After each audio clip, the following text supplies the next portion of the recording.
Hello dear student, how are you all? I hope you all are very good. अब आप लोगों के दिमाग में एक क्वेश्चन होगा, उसी क्वेश्चन को आज मैं क्लियर करने के लिए, या फिर बोल सकते हैं डाउट होगा, कोई कंफ्यूजन होगा, उसको क्लियर करने के लिए ही आज के इस वीडियो में हूँ। बहुत इंपॉर्टेंट पॉइंट होने वाला है कि भाई आप डी फार्मा करते हो, डी फार्मा के बाद बी फार्मा करते हो, तो आप कितने मेडिकल स्टोर खोल सकते हो, या फिर आप डायरेक्टली भी अगर बी फार्म करते हो, डी फार्म करते हो, तो आप कितने मेडिकल स्टोर खोल सकते हो, आपके पास कितने मेडिकल स्टोर खोलने की अथॉरिटी होगी। ये सारी चीज़ें आज हम क्लियर करेंगे, ठीक है। मेडिकल स्टोर या फिर आप इनको ड्रग स्टोर भी बोल सकते हैं, ठीक है, मेडिकल स्टोर।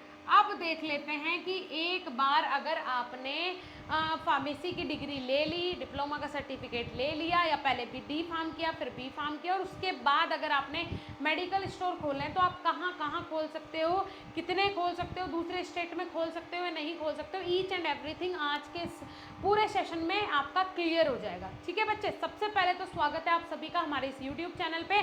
मैं साक्षी राजपूत इसी तरीके की इंफॉर्मेटिव वीडियोस आप लोगों के लिए लाके रहती हूँ। अगर आपने अभी तक BSP pharmacy official app download नहीं किया है, जाइए ऐप को डाउनलोड कीजिए, आपके लिए बहुत इंपॉर्टेंट है। वहाँ पे आपको अपना स्टडी मटेरियल मिल जाएगा, वो भी बहुत ही अच्छे तरीके से। जाओ देख लो एक बार। चलिए मेडिकल स्टोर अब बात कर लेते हैं। फॉर एग्जांपल आपका नाम रिंकू है, रिंकू ने जो अपनी फार्मेसी से पास आउट किया है वो 2022 में किया है, ठीक है। अब रिंकू चाहता है कि वो रहने वाला है यूपी का, ठीक है, और उसको मेडिकल स्टोर खोलना है महाराष्ट्र में। अब क्या करेगा? अब क्या ऐसा हो सकता है, यूपी में तो रिंकू का एक मेडिकल स्टोर चल रहा है, अब क्या वो महाराष्ट्र में भी जाके दूसरा मेडिकल स्टोर खोल सकता है? कोई इशू तो नहीं होगा। तो इशू की बात तो ये है, अगर आप अपने लाइसेंस को ट्रांसफर करवाओगे, रजिस्ट्रेशन को ट्रांसफर करवाओगे, तभी आप महाराष्ट्र में खोल सकते हो। और सभी स्टेट्स ने अभी ये कंपलसरी कर दिया है कि अगर आप यूपी से हो तो आप अगर रजिस्ट्रेशन करवाने आ रहे हो महाराष्ट्र में, तो आपको महाराष्ट्र का डोमिसाइल लाना पड़ेगा।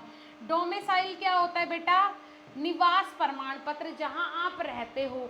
कंप्लीट आपने डोमिसाइल लेके आना है। अगर आप डोमिसाइल लेके आ रहे हो तभी आप महाराष्ट्र में रजिस्ट्रेशन को ट्रांसफर करवा सकते हो।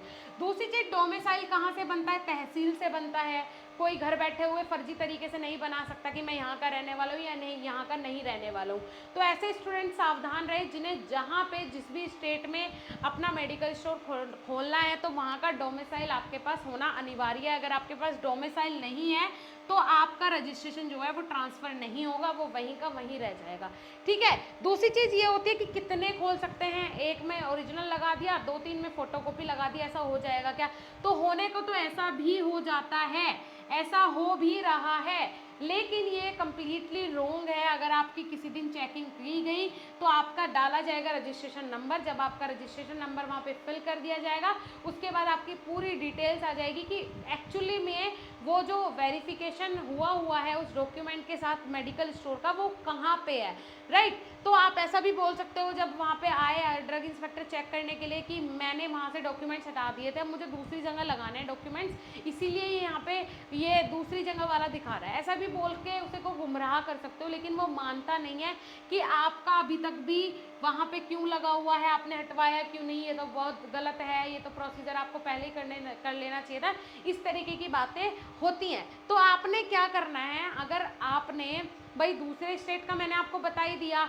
दूसरी चीज क्या है कि मेडिकल स्टोर, अगर आपने एक आपके पास सर्टिफिकेट है किसी भी डिप्लोमा का, या फिर आपके पास बैचलर की डिग्री है, तो आप सिर्फ एक ही मेडिकल स्टोर खोल सकते हो। दूसरे पे अगर आपने लगा भी दी फोटोकॉपी और वो चेकिंग के टाइम पकड़ा गया तो आप बहुत बुरी तरह फंस जाओगे। तो मैं ये बोलती हूँ कि अगर आपने कोई कोर्स कर ही लिया तो उसको सही तरीके से उसका इस्तेमाल करें। कोई रेंट पे दे देता है, कोई कहीं दे देता है, फिर उसके बाद पछताना पड़ता है, परेशान होना पड़ता है। तो इससे अच्छा है कि आप वो काम करें ही ना। आपने अगर डिग्री ले ली है, सर्टिफिकेट ले लिया है, अच्छी बात है। अब आप उसी के साथ जो जेन्युइन है, जो लीगल चीज़ें हैं, उसी के साथ मूव करें, ठीक है बच्चे।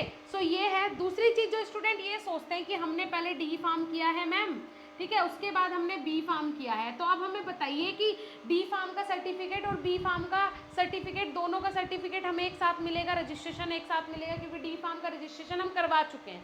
बचता है अब हमारा बी फार्म। अब ये जो बी फार्म है इसमें हमने एडमिशन तो ले लिया, अब इसके बाद भी हमें रजिस्ट्रेशन करवाना पड़ेगा। तो जब हम रजिस्ट्रेशन करवाने के लिए जाएंगे तो क्या डी फार्म और बी फार्म दो रजिस्ट्रेशन हमारे पास होंगे? ऐसा नहीं है, डी फार्म का रजिस्ट्रेशन आपका कैंसिल हो जाएगा और बी फार्म का रजिस्ट्रेशन आपका हो जाएगा और उस पर लिख दिया जाएगा कि आपने लेटरल एंट्री ली थी बी फार्म में, पहले आपने डी फार्म किया है, आपके कंप्लीट उस रजिस्ट्रेशन पे वो मेंशन होके आएंगी चीज़ें, ठीक है। तो क्लियर हुआ आपको? ऐसा भी नहीं है कि पहले आप डी फार्म कर लो उसके बाद बी फार्म कर लो तो आप डबल ट्रिपल मेडिकल स्टोर खोल सकते हो, नहीं, ये चीज़ आप अपने दिमाग से निकाल दो। ये जो कचरा भरा हुआ है इसको रिमूव करो, आसानी से आराम से फार्मेसी में एडमिशन लो। यहाँ government job, private job, industrial job बहुत सारी मिल जाएंगी, तो आपने गलत काम करने की ज़रूरत नहीं है, ठीक है डियर स्टूडेंट्स। चलिए आज के इस टॉपिक से आपको बहुत सारी चीज़ें समझ में आई होंगी, अगर समझ में आई है तो कमेंट सेक्शन में लिख दीजिएगा, ठीक है। मिलेंगे नेक्स्ट वीडियो में, तब तक के लिए थैंक यू।